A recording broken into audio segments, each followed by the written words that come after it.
Northants take slender advantage after Wakeley 100. Ben Sanderson took the spotlight at Chesterfield on day one as his fifer put Northants in a strong position against Derbyshire. The hosts, however, will feel they pulled the game back with some late wickets heading into day two with a lead of 186 runs. Northants captain Wakeley brought up a personal milestone of 6,000 first-class runs as the visitors settled in. Buck was the first wicket of the day, bowled by Critchley and caught by Godalming, having made 12 from 40. Vilhune picked up the wicket of Levy, bowling the Northants man for just 7, with the visitors 118 for 5. Wakeley, though, continued to lead by example, bringing up his half-century with a boundary off Vilhune. With Crook for company, Wakeley started to build toward a century as the pair battered the boundary and brought Northants to lunch at 211 for 5, still 49 runs behind Derbyshire's first innings total, but looking like they could build a big first total to dwarf it. Wakeley picked up his century in the afternoon session, but just moments later struggled with a Critchley delivery, sending the ball into the hands of Madsen, the skipper's knock of 106 steering his side to 238 for 6. With the captain gone, Northants' innings quickly fell apart. First, Cobb caught and bowled by Critchley, having made 13.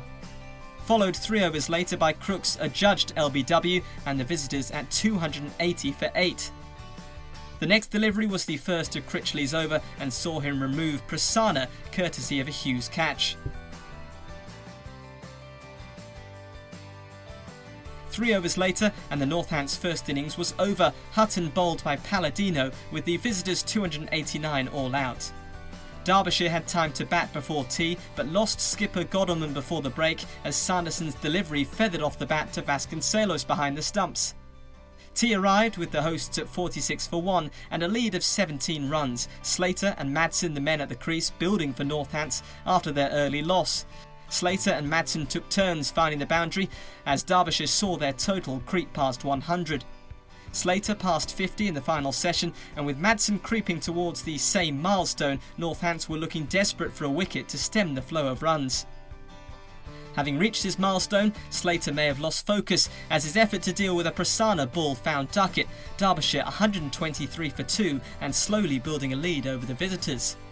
Prasanna didn't have to wait long for his second wicket of the innings, Hughes walking into an LBW call and leaving the middle having made just 9. Wheeldon was next in and could only make 2 before being bowled by Sanderson and leaving the hosts 140 for 4. Stumps arrived shortly after, with Derbyshire 147 for 4 and a lead of 118 over Northants. Half-centuries from Slater and Madsen had put the hosts in a strong position, but Sanderson and Prasanna had eaten into the top order before close.